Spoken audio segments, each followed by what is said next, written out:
Hello again, everybody, and welcome to Burrell High School for this season preview for the 2025-26 Burrell girls basketball team. This is Mike Pavlik. Mike Choma will be along in just a minute, where he'll talk with Coach Shaun Reddick, and he'll talk with the captains of the team. Well, last year, Bucks went 13-10, finished fourth in Section 1-4A. Oakland Catholic finished first, North Catholic finished second, Knock finished third. They were the public school champions of the section. Burrell finished fourth. Those were your playoff teams. And then on the outside looking in, we had Highlands, Freeport, Derry, and the Valley Vikings. Oakland Catholic, the section champion, won the WPIAL championship, beating Blackhawk in that game. North Catholic went all the way to the PIAA semifinals before they fell to Lansdale Catholic. Burrell made the playoffs, as we mentioned, third straight year WPIAL. They lost at South Park 40-24. From my brief research, it seems that we just want to stay away from South Park when it comes to playoffs here, either playing South Park there or someone else. They did have the number one defensive team in the WPIAL's 4A classification, allowing only 32.7 points per game, and that's always something you can build on.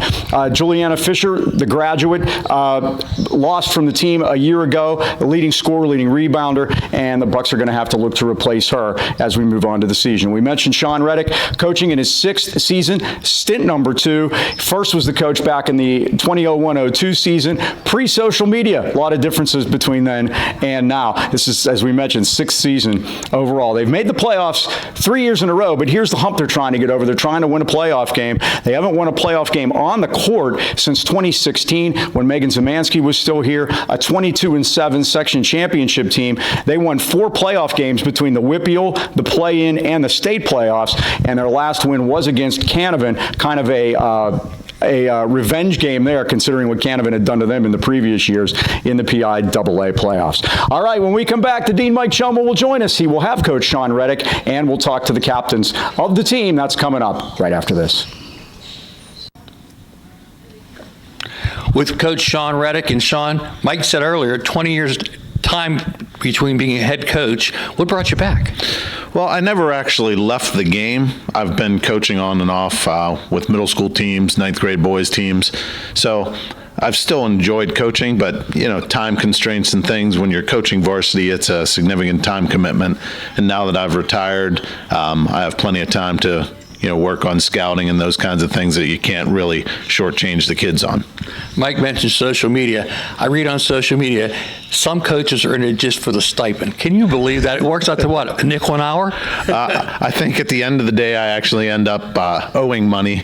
My wife said we like to take the girls out after games, and, you know, I'm certainly willing to pay, you know, for whatever we get, because I figure they work hard for me, so I probably owe them a little something on the back end. Who are your assistants going to be this year? Bringing back the staff in full, so I have Andrew Twidwell as my JV coach, Chris Legters and Justin Miller also as assistants. Now, Mike mentioned you lost Fisher from the team. Who's returning as starters? We have Mikayla Coury coming back, and our leading scorer of the returners would be Casey Brancato. Casey's going to have to do a lot of heavy lifting for us, just because we don't have a ton of size this year. Most of our players, you know, are guards. So Casey's going to draw the short stick and have to guard the opposing team's tallest player, center, and get us a lot of rebounds. Now, the girls had a tremendous soccer year. How many of the girls were on the soccer team who were playing basketball? Pretty much our whole team.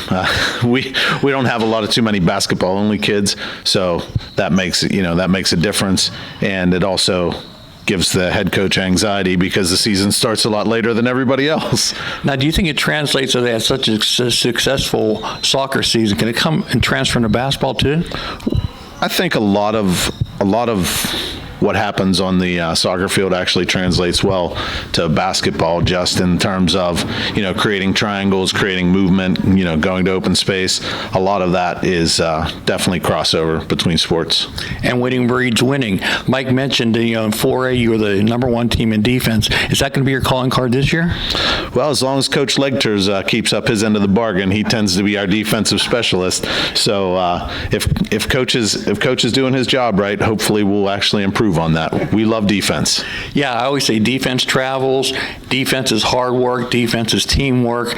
That's a culture. Is that what you're trying to build here, a defensive culture? Absolutely, because of, those things that you just talked about. We try to stress communication, and we try to stress teamwork. If one person's doing their job and, the four others can follow suit, then we're going to be in good shape. But if one person isn't doing their job, we're going to find out really quickly. Now, in public schools, we always say teams don't win, programs do. And you've been building your program. You're very active with the middle school, too. One thing I like about girls basketball, they play in the fall, you play in the winter, so you're participating there, too. Right. That's just because I have a problem letting go of control. A little bit of a control freak in that regard. But no, we tried to work from the elementary program up because we know if we catch them early, then they're going to stay involved. And if we don't, then we're going to lose them to, soccer or softball or wrestling or any of the other millions of options they have today. Now, the big question, coaching triplets, how you doing that? Well, we make sure that they have different shoes and different numbers. There's no pennies without numbers. That way, I make them turn around when I talk to them. No, they're great kids, and they're easy to tell apart when you get to know them. That's gonna be Mike's problem, the play-by-play man. How about your goals for this year? What do you want to do?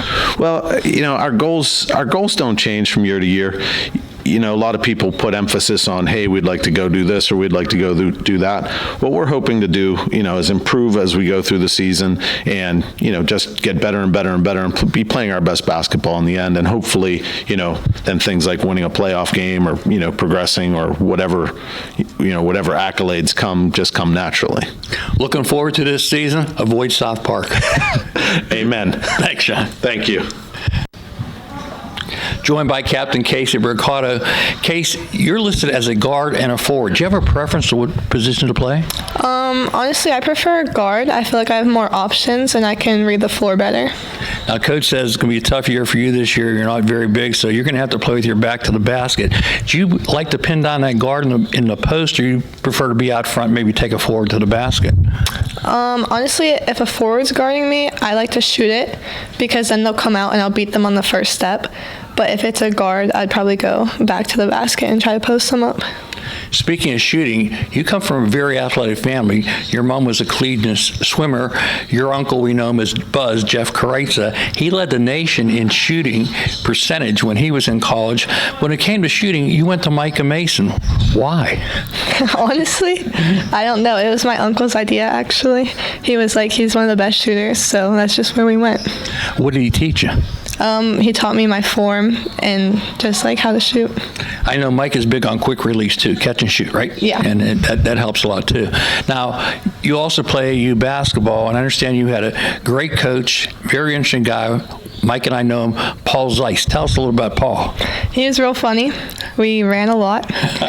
Definitely a lot. Most our practices were like 3 hours long. Wow. Probably 2 of those were running, but it was good. We learned how to run the floor too, so. Hopefully you got a dry sense of humor because he's always trying to be funny. Sometimes he doesn't come across as funny. So, yeah, it had to be a great experience for you, too. Now, you're going to be a captain this year. What are your responsibilities? Honestly, just making sure that the team's on the same page. Not every game's going to go good, but if we can just keep our energy up, we'll be fine. And again, playing defense is very important to Coach Reddick. Is there anything in particular that, as a team, you guys like to do?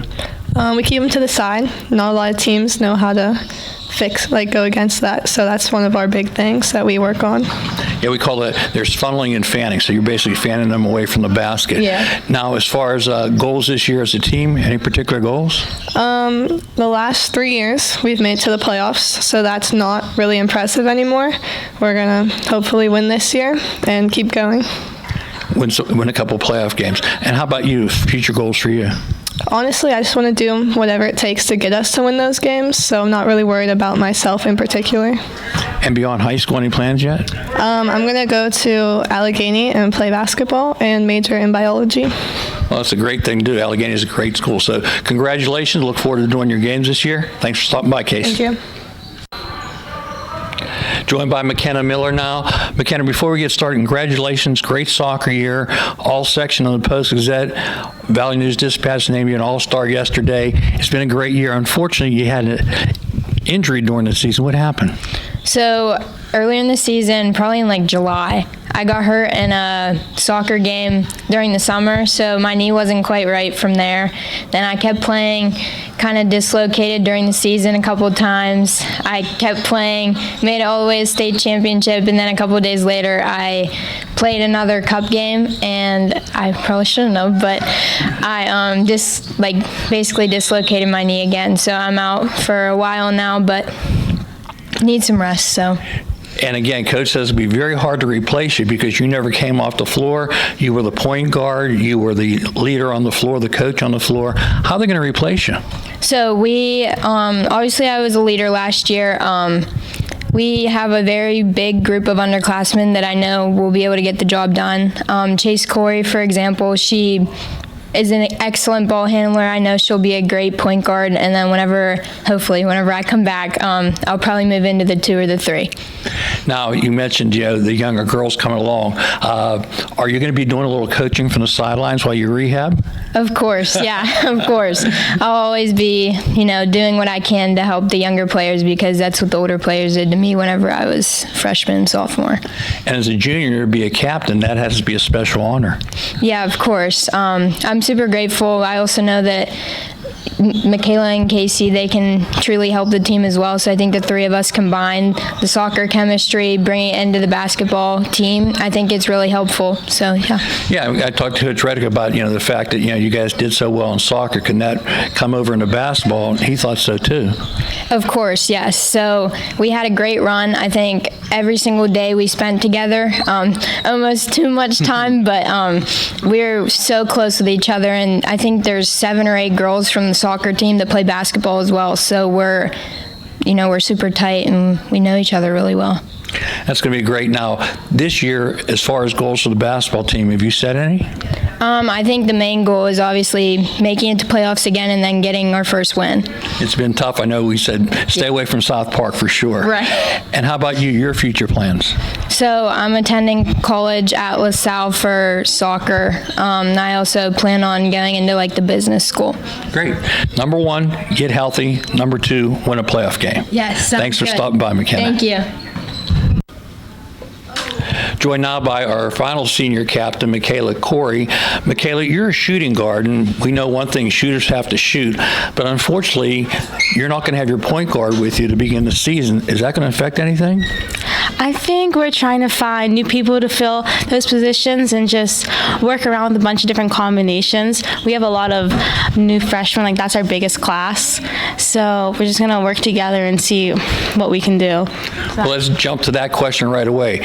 There's triplets, freshmen, their last name is Coury. Are they related to you? No, we are not related. Now, how is it to play with triplets? That's got to be kind of crazy. Do they have a radar or what? They definitely have a special connection, but we all work well together, so it's been fun. Now, the Coury name around here is known for many things. Your dad, Bill, was a tremendous quarterback, went to Georgia Tech. He was also on that championship team for the WPL. They went on to the state championship. Does he have any advice for you as a player?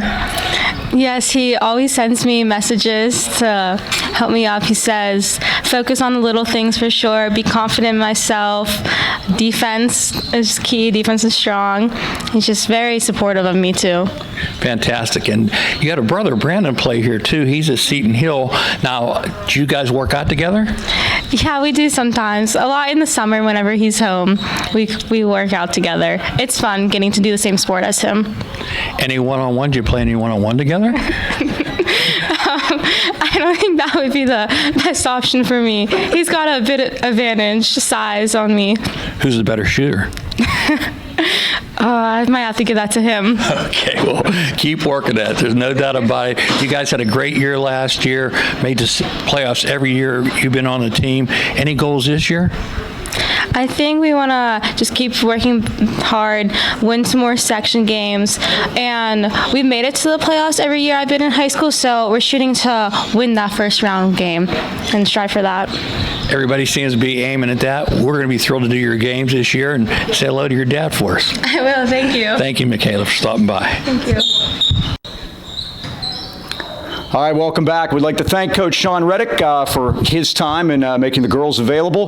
Casey Brancato, McKenna Miller, and Mikayla Coury, they all did a great job, and we appreciate them being with us. Well, the girls will open the season on this coming Friday night, November the 28th. They will be at the Armstrong Tournament. Class act up there. Hope they have a good time.